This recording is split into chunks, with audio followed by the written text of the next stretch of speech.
Well, hello and welcome everyone to the annual MoTSIG Graduate Student Committee's ARA annual meeting skills building workshops, mouthful. My name is Joey Eisman and I'm a doctoral candidate at Temple University studying educational psychology, and I'll be facilitating today's workshops. Today, we have 3 workshops focusing on practical skills associated with creating engaging presentations, creating meaningful annual meeting schedules, and also how to be an active participant during sessions. And you can also view past workshops on a variety of topics in the Motivation Education SIG's YouTube page.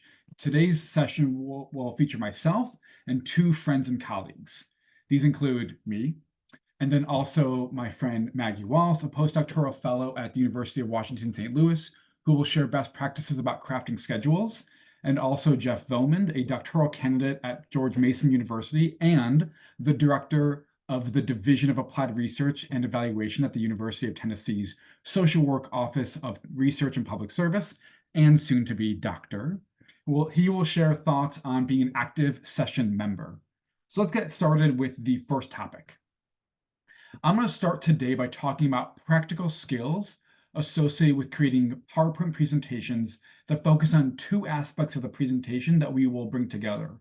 The first is the format, where I will introduce assertion evidence slide decks. The second is morph transitions. So let's start with talking about assertion evidence slide decks. These kind of formats highlight the key details and data which research has shown to be an effective presentation style. And really the focus is in the name. Assertions, which are clear sentences that demonstrate takeaway points, and then evidence, which can include data, quotes, and even relevant photos. This style actually is relevant also for when you're preparing manuscripts, where authors might detail their findings, i.e. make assertions, before then sharing their evidence, which then makes that evidence more salient because we as the readers know what we're looking for in the details. This style also, I think many of us have learned over the years, helps call extraneous content and really use minimal text. And if you want, you can, of course, view templates of this and examples and a lot more information at www.assertion-evidence.com, and that is the URL at the bottom of the slide. Once again, www.assertion-evidence.com. You'll find a lot more information, including some research on this style. So let me give you a few examples of these. Here is a template body slide. We use the headline, really no more than like 2 lines, to make an assertion about a topic. In the body of the slide, we then provide support of the headline with an image or words if necessary. Here's an example of one. This is an example that offers information about identification of small tumors and then survival rates among patients. You can see the assertion at the top of the slide, and then evidence for that assertion in the body of the slide. This is allowing us to then give clear information at the beginning and then give details about how we got to that assertion. Here it actually is an example from my own research where I use an assertion evidence slide deck to highlight data sources for a study I conducted with members of research team from Temple and also University of Pennsylvania. Here you can see that we included 2 types of data: video recording and also reflective memo. So this is one way that you can use it, not only always about data, but make an assertion about your analysis, but also just what is important for me to know as an audience member. There's also summary slides. So this is a template conclusion slide where we also make the same type of headline with no more than 2 lines. This time, though, we begin with in summary or in conclusion to ensure really that the audience knows that they've come to the presentation's end. And then we also support with a headline, that headline with an image or parallel points, something to really clarify what is being said. So let me really point this to clarify what I mean when I say all these things. Let's do a short comparison. This is a correlation matrix that I'm actually presenting at the forthcoming ARA annual meeting. Alone, there's a lot of information at you. It's a lot to really take in. And as an audience member, you may not know where to look. What's more important? You don't know what's important in this situation as I'm presenting it. Let's add an assertion now. The assertion has to do with relationship between emotional transportation and empathy. That assertion now clarifies some of the important takeaways. However, I would argue that we're still actually missing a few things, and there's a lack of clarity about where you should be focusing. So I'm going to offer maybe a little more. Maybe I'll say, you know what, I'm going to add a text box, or I'm going to highlight the details. Let's go ahead and do that. Now I'm saying, okay, this is the emotional transportation component, and you can see that there are some, we have some statistically significant correlations here. Now, that's great, but let's go a step further. So this is an assertion evidence slide. And now I'm going to offer the morph transitions, and you're going to see what that means in a moment. So let's first start by really highlighting specific relationships.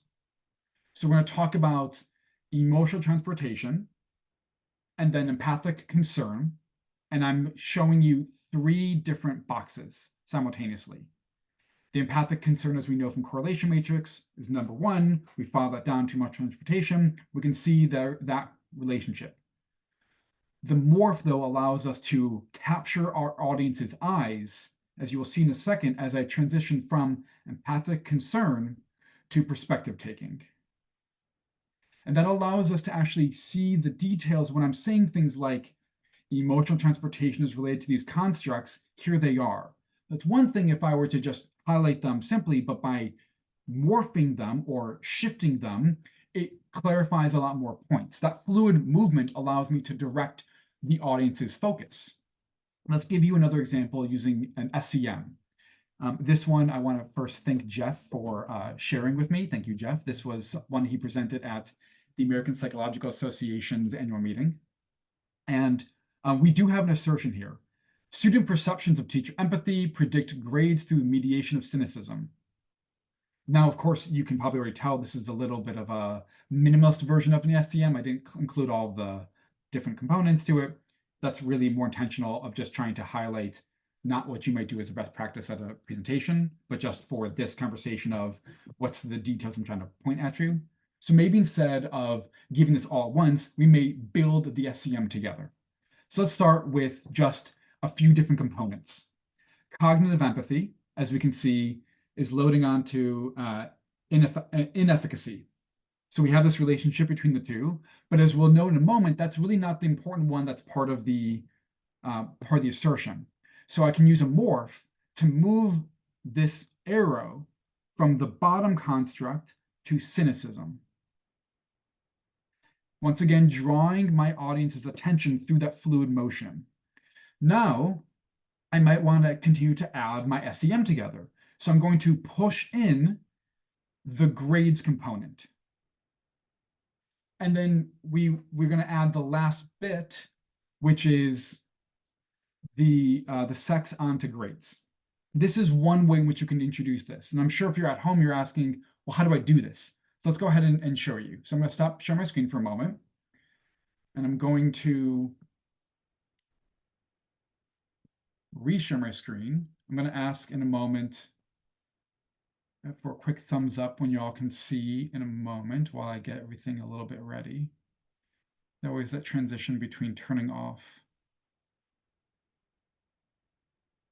Okay. Can I get a quick thumbs up if you all can see the bar chart? Thank you. Okay. So, my friends, this is going to be a fun part. So I'm actually going to ask a little bit of help and support along the way. So let's start with just the assertion. Once again, the takeaway point at the top of the slide that's really clarifying what is important for you as an audience member to know. Not a lot of detail, not giving you all the information that I want you, not the information that I have in my head, really just the important detail, the things that make me seem knowledgeable, the things that I need you to know to understand and comprehend this presentation. This is coming from a project that I conducted also with that same research team, different study. And it's quite simply discussions in a classroom, included mostly two different emotional states. One was high arousal emotions and also empathy. So let's start by just saying maybe we want to highlight the high arousal. Maggie, can I ask a quick favor? what's your favorite Yeah. color that you want to highlight for our higher arousal emotions? Um, I really like the color green. Okay, let's go with green then. Okay, so then we're going to go ahead and I'm going to insert a shape. I'm going to insert for this conversation just quite simply a square or a rectangle. And we're going to first start with the high arousal. I know the high arousal in this situation is the yellow and green colors. And then we're going to go ahead and do some green. I'm also going to remove the fill. So if you go into fill, no fill, and then I'm going to actually add a little bit so we can see it a little differently, as in we're going to give it a drop shadow. So now we can see it clearly. And then I'm also going to put it around the yellow, just these two. I'm not going to, not for any other purpose than just trying to highlight, excuse me, two bar charts. We could do this for all of them if we wanted. That's really your prerogative. So let's start with this. Now I want to maybe then say we're seeing these high arousal emotions, and then we want to show empathy. Maggie, can you give me a second color because we want to highlight empathy as a new phenomenon? Yeah. How about, is it bad to pick another one? Purple that's on the screen? And we're going to go to purple in a moment. So it would be purple on Okay. purple, but a different one. Oh, okay, okay. What's another color? White? Would that be weird with the background? Or gray, maybe? Let's do gray. Yeah, that's a good one. So before to make the morph happen, we have to duplicate a slide. But before I'm going to do that, you might notice that when you're starting to add details to a slide, it becomes a lot. So I'm going to teach you a fun trick. We're going to force the computer to know that this thing right here, this square, is the square I'm talking about the whole time. So I've highlighted that square. You can see it's highlighted by the white dots. I'm going to hit Format Shape, and then we're going to go to the selection pane right here under the Arrange component. Selection pane, it knows it is rectangle 1.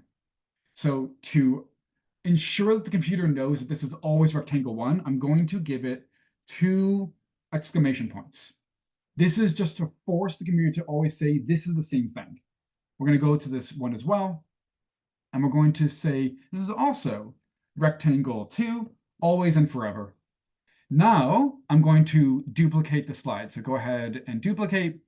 And we're going to actually, instead of doing the same ones, because we're going to choose a different color, we're going to now choose a new rectangle. We have one here. We said we're going to make it gray, so we're going to have no fill. We're going to make it gray. Let's make it a little darker so we can really see some. And then we're going to give it a drop shadow as well. You can always choose whatever colors you want. This is really the aesthetic choice. I'm just trying to have you see what we're able to do here. Now we're going to go and did it again, excuse me. We're going to remake it, copy, and pull over to this other section. And then we're going to pull it down. So just to make sure that we have the same ones, we're going to go back to the previous slide. So this one is rectangle 1. So we're going to make sure this is also rectangle 1. So we're going to rename this rectangle 3 into exclamation point, rectangle 1, which then makes this one rectangle 2. Now, let's quickly just see what we've done together so we can kind of see what this does. Oh, you know what? We never actually gave it the morph. Let's now make sure we add a transition. And we're going to make sure it has a morph transition. That's the key detail. It's the morph. So if we were to go here, let me see. Let me just quickly switch these. Okay, so you should now have the main one on your slide, right? You see the main presenting, right? So we have the green now, just forward over. And not only did they move, they also changed colors. They went from the green to the gray, which you may not be able to tell, but I can promise you that happened. Now let's add one more detail. Let's just say that we want to point to something. You can actually change what's happening as well. So we're going to duplicate one more time. I'm going to actually add, let's just say for the sake of this conversation, we're going to add an arrow, a fun arrow. Where are the arrows? Here's an arrow. So I want to say something about this specific empathy. So instead of arrow 1, I'm actually going to force it to become rectangle, if I can spell the word correctly, rectangle 1. So we're going to remove rectangle 1 from this right here. Make sure it has the transition of a morph. It does. So what that means in a moment is we're going to actually change that gray rectangle to a blue triangle. So let's go ahead and see that one more time so we can see it all together. So we have all together, this is a, we have an assertion at the top. We are drawing the audience's attention using these morphs. We've highlighted a specific part of our data. We're saying, look, high arousal, the yellows and the greens, and this thing called empathy. We're showing them this specific empathy change by showing this morph transition. And then because of some reason, we can actually change the rectangle from this first set of bars into an arrow by just hitting one more time, and it really morphs into an arrow. The point of this is really to highlight, not only do we want to really encourage us to be using more of these transitions, but we want to offer somewhere where we can guide our audience to really look at our data explicitly. Giving a lot of information on the screen can become really exhausting to them. And with that, I'm actually going to stop.